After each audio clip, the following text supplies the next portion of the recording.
Hey guys, welcome to Student Survival Guide. In today's episode, we're going to be talking about SU here in Denmark. What it is, how much it is, how you can get it, and how you can avoid getting into trouble with your SU.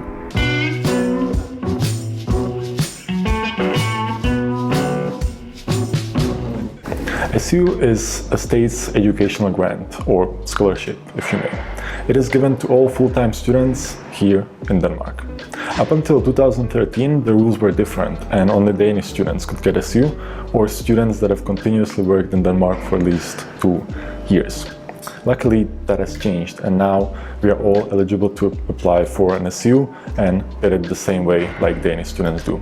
Well, almost, but we'll get to that. As of today, SU is 6,166 Danish crowns. The final amount, however, depends on which tax card you use to tax this grant. If you use your primary card or A card, it's going to be around 5,200 Danish crowns. If you use your secondary card, this number will decrease to 3,200 Danish crowns. Remember that all these numbers depend on how you set your taxes, so we can just give you approximation. Also, remember to receive the right amount of SU. If by any chance you would receive those 6,166 Danish crowns, it is not a gift from government.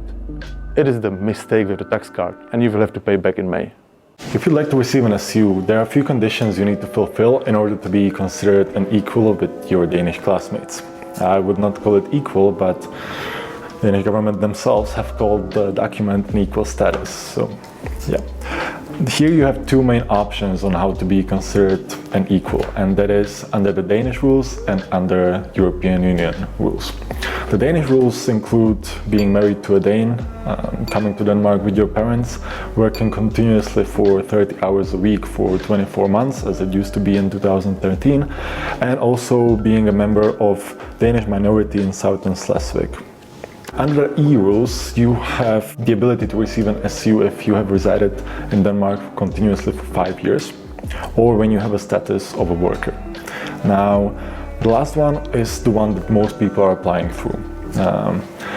I cannot really tell you what exactly it means to be a worker in Denmark, because if you ask 10 people, they will likely tell you 10 different things. Yeah, man, you have to work every week, at least 10 hours. Isn't it 10 to 12 hours per week? Yeah, Mr. Obama, just yeah, guys, it's 43 hours per month. Yeah, I can talk. Yeah. The law states that you should have a stable work where you can work 10 to 12 hours per week. It is not necessary to have a contract which states such information, but as you can request your paychecks through the time we were receiving it. But what about those 43 hours? How does it work? Well, this is where the things get a little bit tricky. Some people will tell you that having 43 hours per month is enough, and you don't really have to distribute them evenly through the weeks. The others will tell you otherwise. If you don't have those 10 to 12 hours every week, you might get into trouble. In this case, I would advise you to look for some lawsuits which happen in regard to this topic. If nothing, you will get some extra information and understand the system. Once you fill up your application, bring it together with your work contract to the SU office in your university. They will take your files, they will submit them, and in about a week you will find out if your equal status has been accepted. Here's the thing, that your equal status might not be accepted all the time. Why is that?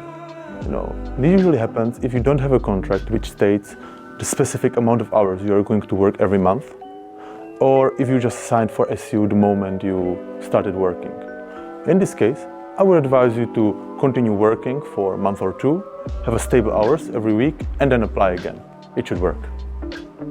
SU is paid out to you the last day of the previous month. What that means is that SU will be paid to you before the month begins, and also before you know whether you will have the hours necessary.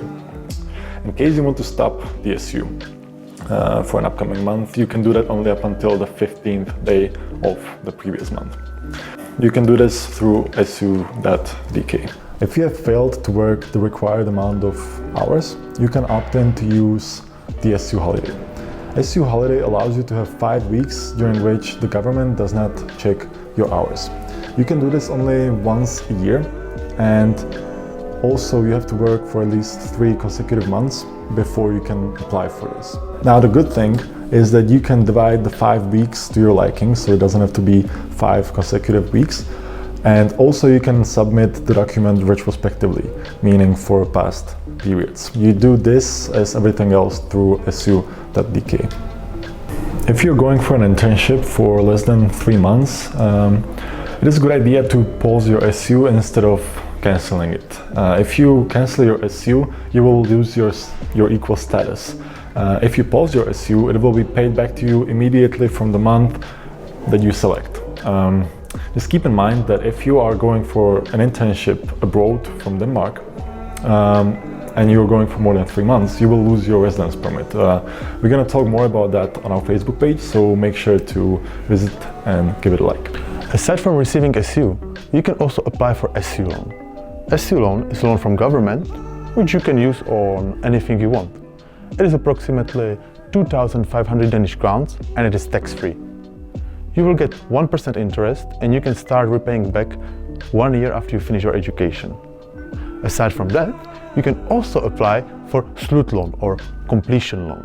This one applies only for the last 12 months of your education and it is about 1,500 Danish crowns. Now, if you have any other questions, remember to go to your SU office in the university. They are the direct link between you and the SU. You can also try to contact them through e-box, but that's about it. There are no phone numbers to call. Guys, thank you for watching today's episode. Make sure to subscribe to the YouTube channel to get all the latest survival tips. Also, remember to check our Facebook page where we put all extra information. See you in the next episode. Take care.